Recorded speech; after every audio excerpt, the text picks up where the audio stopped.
Hello, this is Thomas N1SPY, and today I have something I'm extremely excited about.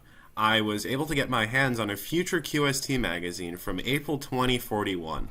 There's some really exciting articles in here, and I'm going to be showing just a little preview of a few of them.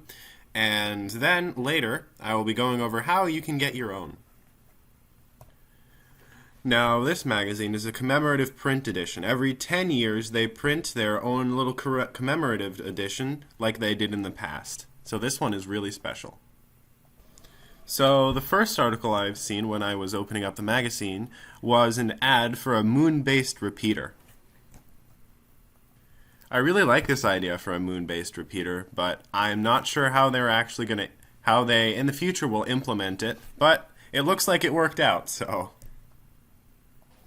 So this article illustrates a new type of competition about foam in space, where foam made of radio-reflective material is sent into space in little bubbles, and people have a contest about how they can bounce their radio signals off these bubbles. It looks like it lasts about 2 weeks and is a really interesting concept. Maybe I can participate in one.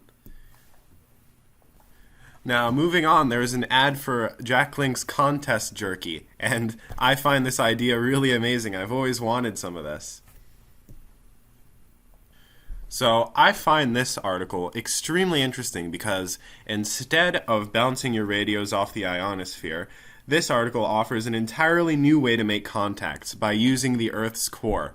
The Earth's core is made of iron, which at certain frequencies can provide reflectiveness, or it can help you transmit your signals and aid point-to-point contacts much more than the ionosphere can, and I just find that idea so interesting. Next up is an ad for some fiction made specifically for ham radio operators. This is beautiful because authors are finally tailoring their works to hams, and I find that so cool. So up next is a really cool concept for a new competition. You get a single pulse, a single 1 watt pulse, and you get to choose at what time of day you get to send it out.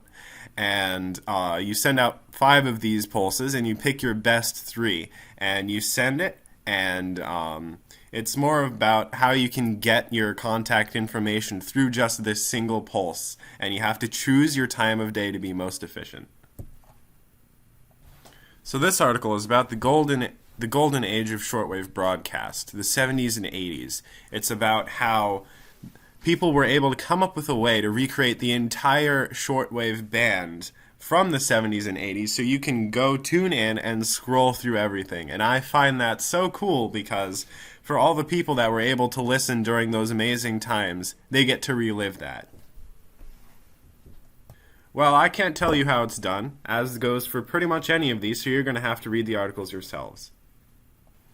So the articles I covered are not even half of the content that is available in the actual magazine. And to get one, you can just message me on my QRZ page, but make sure not to recreate any of it because that goes against the code of conduct.